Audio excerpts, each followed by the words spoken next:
Hello and welcome to the Bridging Program for GCSE students. I'm Sofia Lyakova from Swansea University, and this program is prepared for you by the Further Mathematics Support Program Wales, funded by the Welsh Government.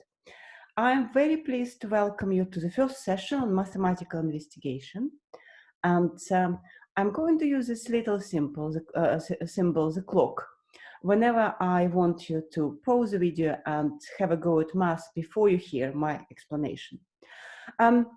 Why did I choose the topic of mathematical investigation?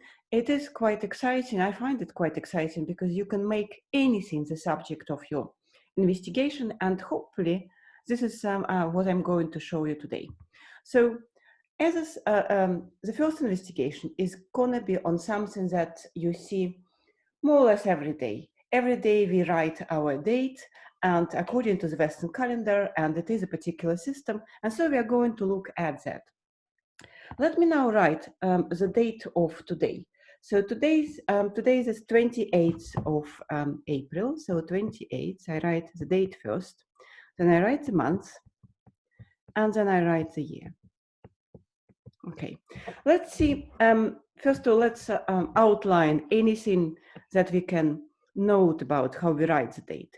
So we use 8 digits, for example, first of all, we notice that from 0 to 9, but only 8 are needed. We can also say that we use 2 two-digit numbers and 1 four-digit number. And there are also some restrictions that we can see. For example, the date can start with 0, such as 01. It can start with 1, such as 12. With 2, 23, 23rd, or with in some months we go up to 28, 29, 30, and 31, which would be different for some months. But if the first digit in the date is 3, then we are really limited in the choice, and that depends on the months. In terms of months, we've got only 12 choices from January, February, up to October, November, and December. If I want to write the date in a general form, I can also write that. So that would be D1, D2, month 1, month 2. So I'm just denoting the digits, and the year would consist of 4 digits.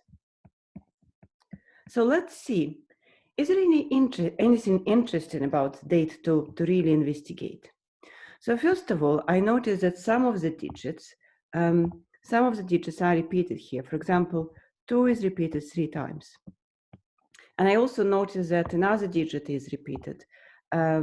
0 is also repeated 3 times. So I can see straight away that we have one interesting topic to investigate. That would be to find a way to count dates with 1, 2, 3 or more digits repeated. But I'm going to go with slightly different investigation. I'm interested now in the dates such that they have no digits repeated.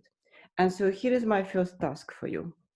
I'd like you to pause the video and have a go at writing a date, any date in the past, such that there are no digits repeated.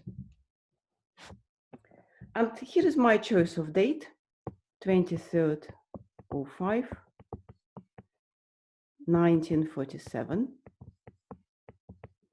I've noticed while writing this date that it wasn't difficult to write the date in the last century, but I didn't really succeed in writing the date in the current century.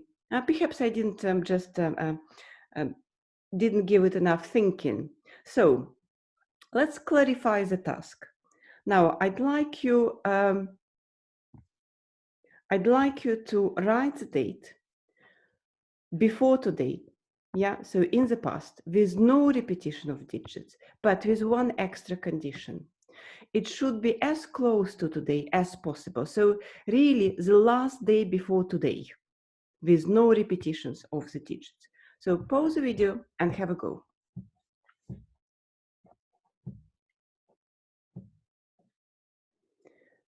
And here is my solution for that.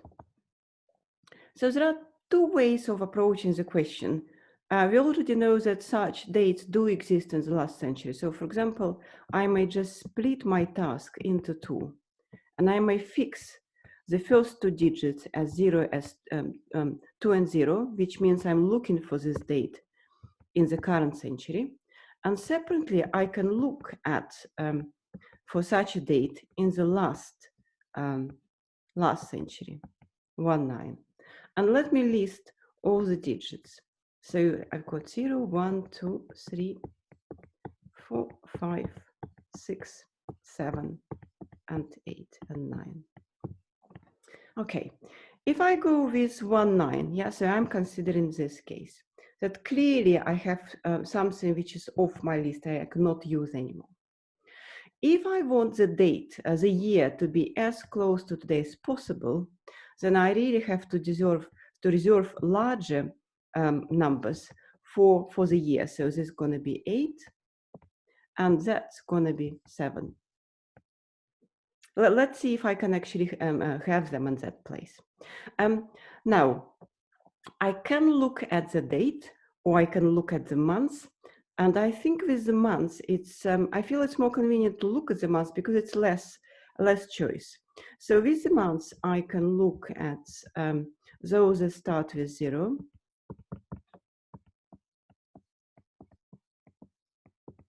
10, 11, and 12. So there are quite a few that are already off our list. I cannot use 1, so that's off my list. 11 is not good anyway.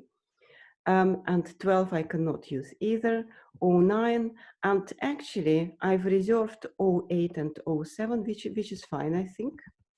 Yeah, so these are all I cannot use.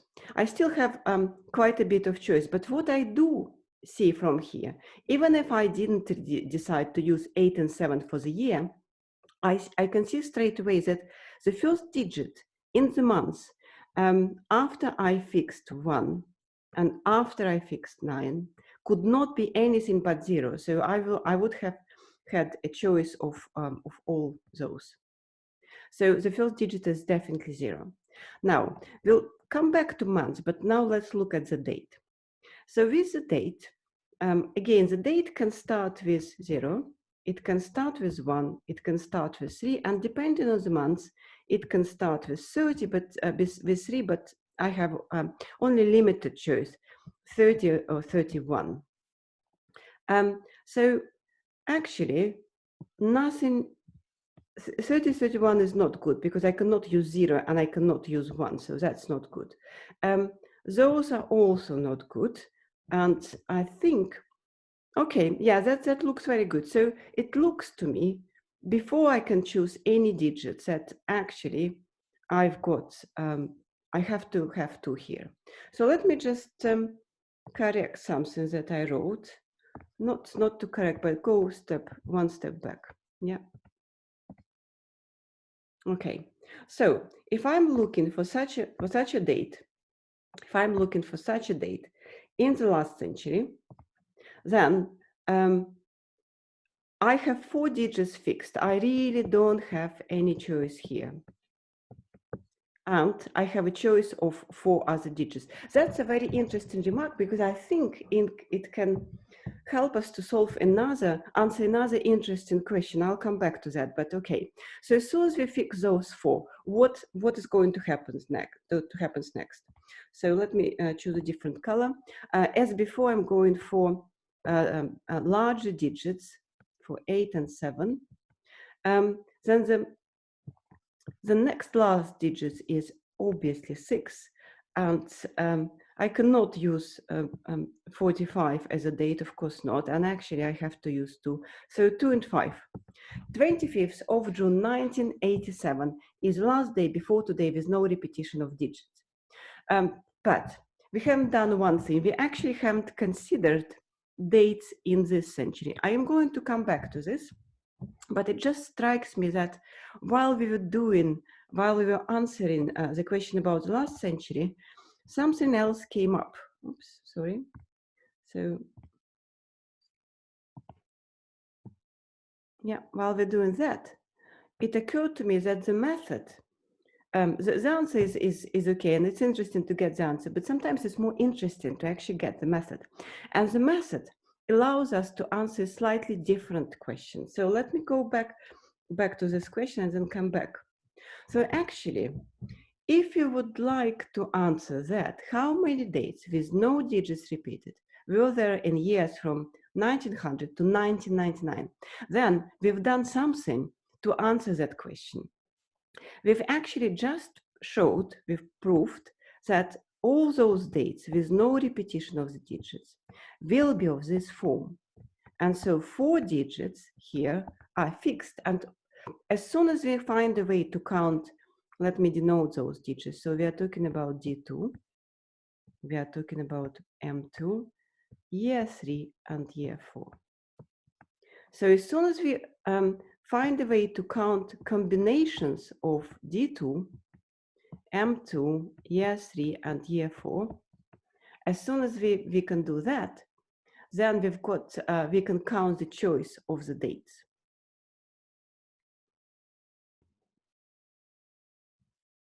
We are choosing those dates, those digits, we are choosing these digits, all from one set of numbers which cannot contain 0, 1, 2, but which starts with 3. We haven't used 4, we haven't used 5, 6, 7, or 8. So we've got a choice of 6 digits, which means that the first digit we choose, we have a choice of 6 for one digit. Because we don't allow repetitions, we only have 5 choices for the second one, and then we have 4 for the third one, and 3. I'm not going to write all of them, but if I multiply all of this, I get 360. So we found a way, let's put a smiley face here. We found a way to count how many dates with no digits repeated were there in years from 1900 to 1999. And look at that figure. It's actually quite small. There are about 360 something days in the year. So that is approximately amounts to 1 year out of 100 years. So there are not so many of those dates. Okay, but I did jump a little bit. So I didn't answer that question. Let me go back. So I didn't actually look at what would happen and why, whether we can find the date before today with no digits repeated in the current century. So let's write it down, what we are going to find. So again, we've got two digits for the date, 2 digits for the month, and we've got a year. So we started with looking at the date, we started with looking at the date in this year. And actually we didn't, it's of course impossible simply because digits are already repeated in the year. It doesn't matter what I put as a date and month. So this is no good. Let's remove those. And let's try a different date. So if I go back a year, so 2019, would that be all right? So let's see. So if I talk about the months, again, I've got a choice of January, February, September, October, November, and December. And let's see what is off my list. So I cannot use 0. Okay, that removes quite a few months. I can, well, 11 is not good. And 12, I cannot use that because I cannot use 2. But actually, I can, yeah, so that brings me quite a big smile. Okay, so I think what I've just proved that there are no digits, sorry, there are no dates in the current 21st century with no digits repeated. Let me just show how this argument works if just in case, and I think it's quite a beautiful thing that we didn't consider all the years, but we can just argue the argument which is valid for any date in the year, just looking at a few years. So just in case if you're a slow thinker like me and you might have not got what I was talking about, let me look at that. So here I may think that these 3 digits really remove the choice of the month, but let's look at at those. So if I write again the possible choice of my months, and okay, I can still use 1, so it kind of looks okay. But actually, because of 0, I still cannot use those. 11 is not good, and that one I cannot use because of 2. So, well, actually, with those 2 reserved for the year, I cannot find the date with no repetition of the digits. So that century, this current century, doesn't have such dates. You can, of course, check your birthday, for example, but with your birthday, I guess if you're listening to this video, you may be 16 or 17 years old, 15, 14, and that means that your birthday was between the years 2000 perhaps and 2010, 5, 6. So, of course, your birthday, not good either. I checked birthdays in my family and none of them actually fit in that description. Okay, so we've answered quite a few questions. Let me go through my slides. Let's see. So we've done that. Yeah, and we've actually showed that there is no date with no repetitions of the digits in the years from 2000 to 2009. If you think that you may need more time to think about the argument, you can just ignore everything I said, pause the video and have a go yourself. And I'm going to take you to the next investigation. You already know that with this video, you also received a list of questions. The list of questions, I think it has got more than we've done in this. So there is extra questions about the calendar dates to answer on the worksheet. And I'm going to take you to a different investigation, which deals with numbers. So I'm going to introduce a new parameter. Okay, so when we write numbers, all of the numbers are going to be non-negative integers.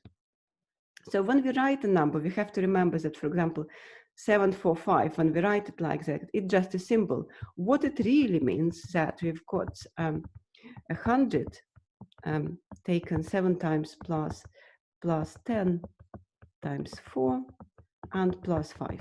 Yeah, so those digits that we use, they really mean something. But in my characteristics that I'm going to use for that number, I'm just going to add those digits. Straight away, we may notice that actually 745 is not a unique number such that it has got the digit sum equals to 16. So I'm asking you now to pause the recording and have a go at listing other digits. List a few, for example.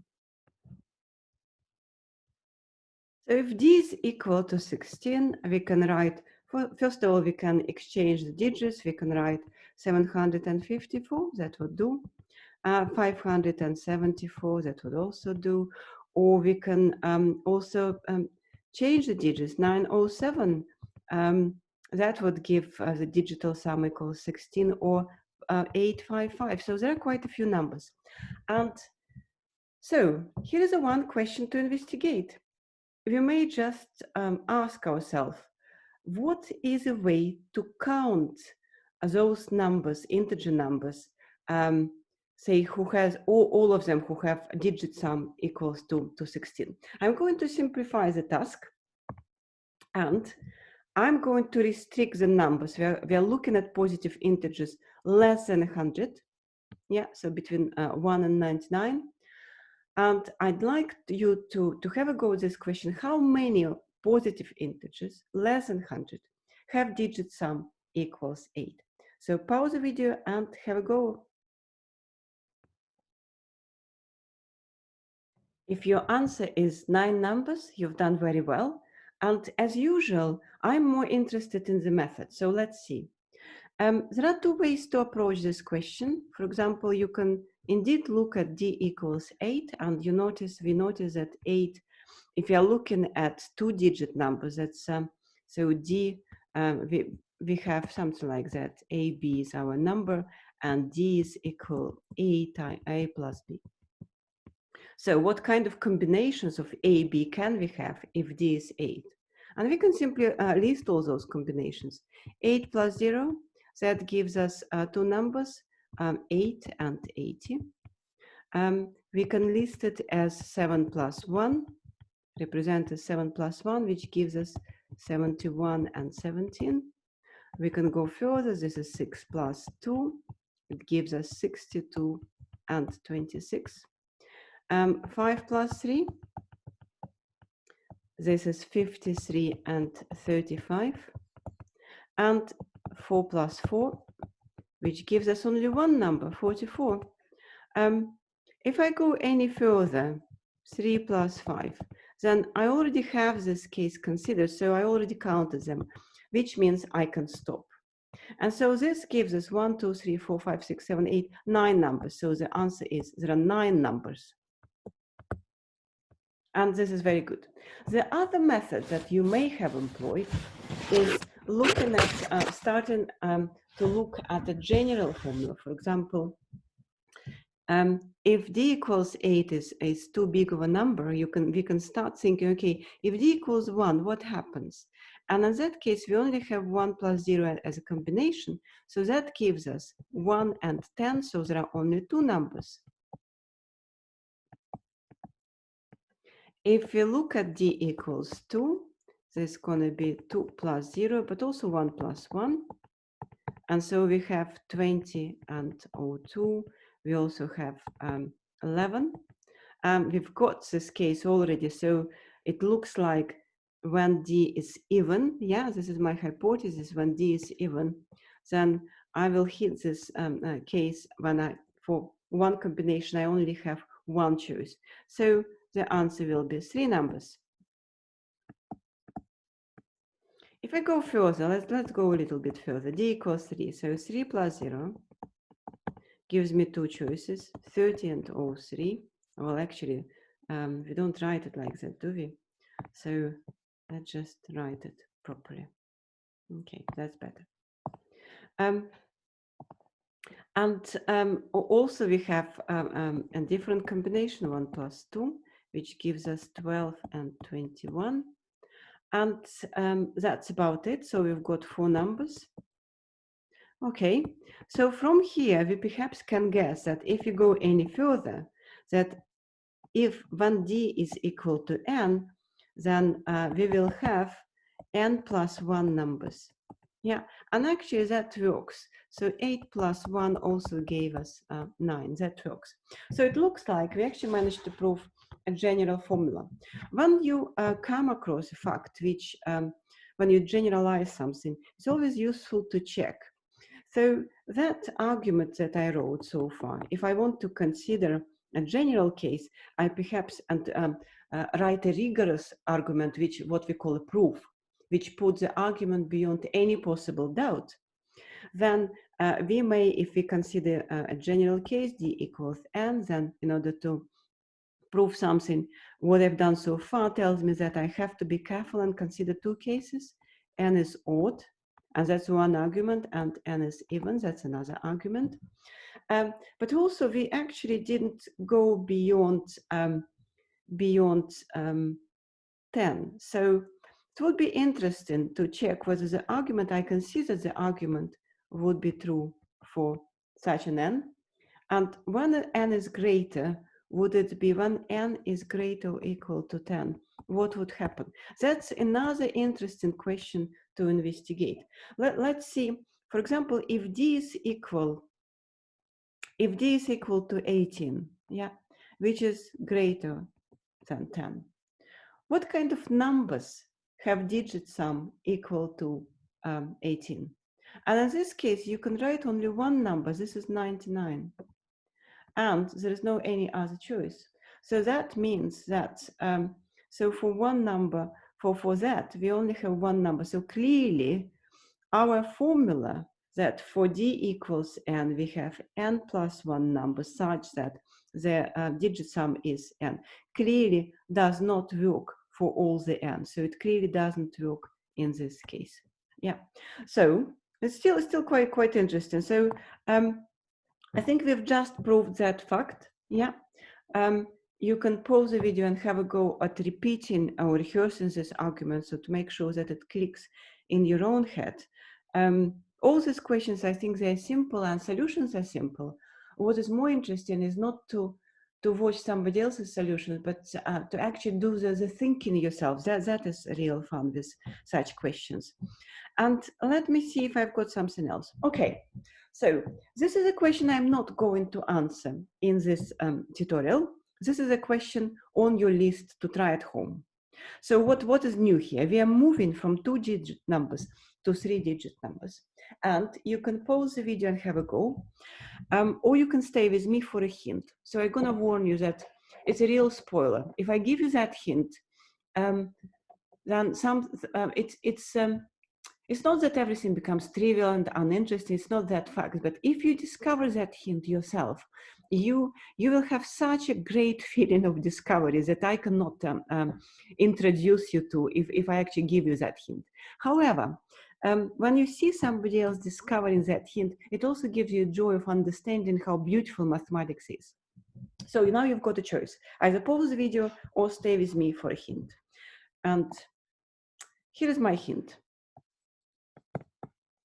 So, you know, like sometimes we say that mathematicians are lazy, and we try to optimize and to discover a shortcut.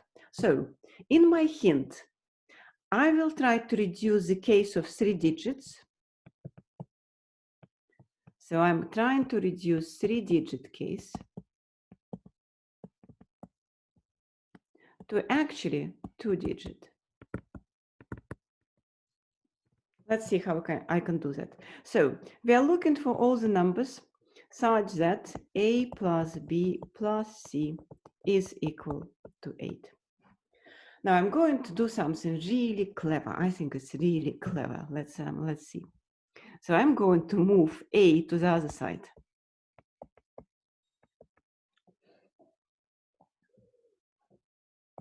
And I think that is a superb idea. So what I've just done here, basically this equation, and let me use a different color for this. So yeah, I quite like it. So that equation actually refers, allows me to rephrase my question. So I'm going to rephrase it here. So this means that I'm looking to solve how many positive integers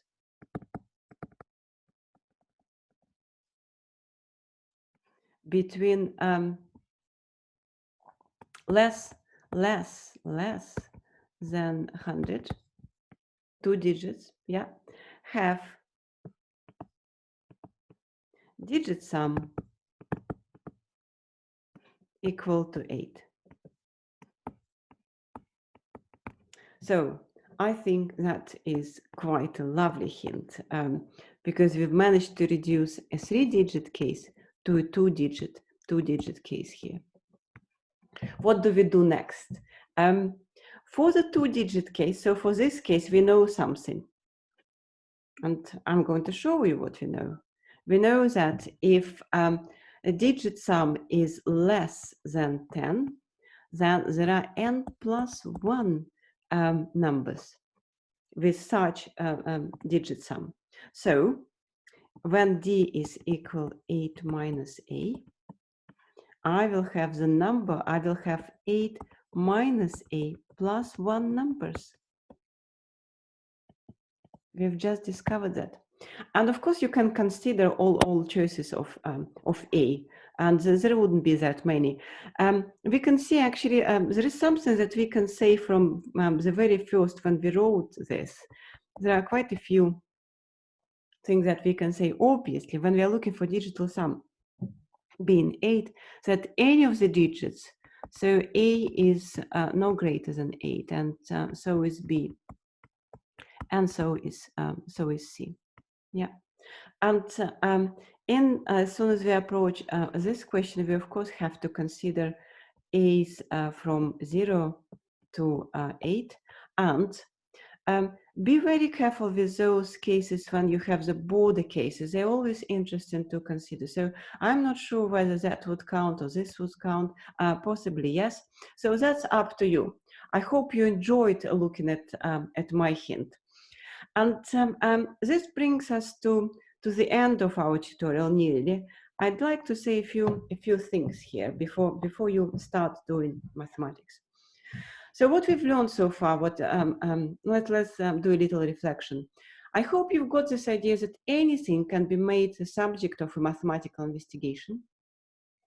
There is a huge variety of questions to pursue, and it's up to you what to do. I think in every case, the answer is perhaps less interesting than actually the method. I would say that learning the method is what makes mathematical investigation such a cool of a subject. Problems are easy to formulate always, but all of these questions are kind of easy to start engaging with, because strictly speaking, as soon as you can count, you can do those questions. There is no other mathematics is needed here. But they're not so easy to solve. And among the teachers, we say that this develops your logical thinking that's going to help you, not just with mathematics, but with any subject. And slow thinking is the key here. We don't have always time for that in the classroom. And so it's really what you do outside your classroom when it comes to slow thinking. As an inspiration for my topic, I took a very distinguished mathematician. I hope you know this face. Miriam Mirzakhani was the first woman who won the Fields Medal. We call it the Nobel Prize for Mathematics. It was in 2014. Unfortunately, she died a few years later from cancer. And she was the first woman and also the first person from Iran to get that prize. In her own words, she was a slow mathematician. And there are quite a few quotes that she gave plenty of interviews about how she actually achieved and solved such complicated mathematical problems, and in such a beautiful way. And this is a quote I like the most. I split it in two, and I think most of us, when we are doing mathematics, when we're learning math, no matter whether you're an academic or you're at school, we feel like we're in a big forest and we don't know where we're going. Not all of us actually can agree with the second part of this phrase.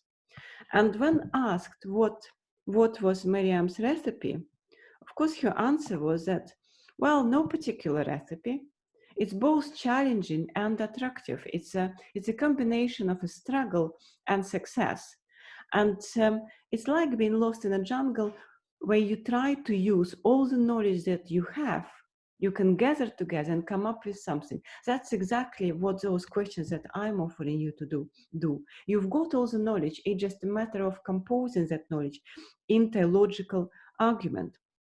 But there are some other advices which I think may be useful. So at the moment, perhaps you are not in school and you're away from your friends, but if you can connect with them virtually and do mathematics together, that's a very good thing to do. Mathematics is a product of human activity. So it's entirely, it's an invention of our mind. And that's why you need somebody else to negotiate those meanings. And it's hard. Fundamentally, mathematics is difficult because it's a product of our intellect. But yet, having a friend really helps.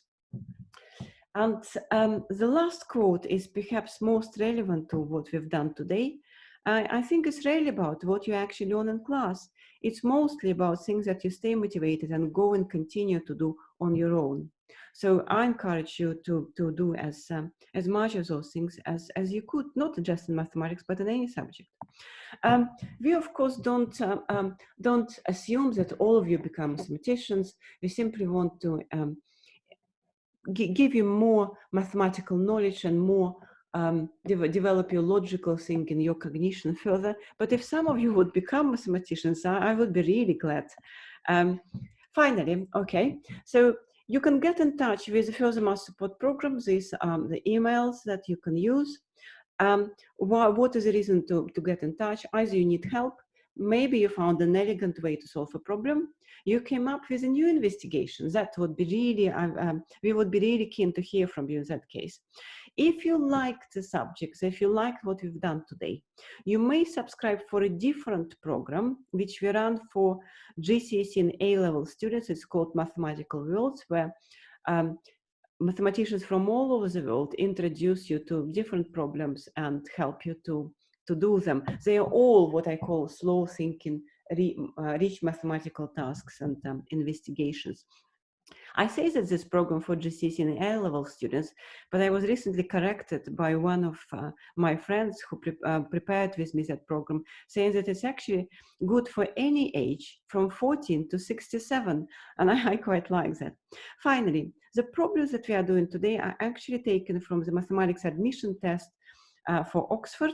And if you liked thinking about the problems, that's the area of mathematics that deals with it, is called combinatorics. And on this website, which I hope you do know, you may find more problems, and those problems do come with a list of the solutions. So that's all from me today, and I hope you enjoyed this session, and good luck with doing the questions.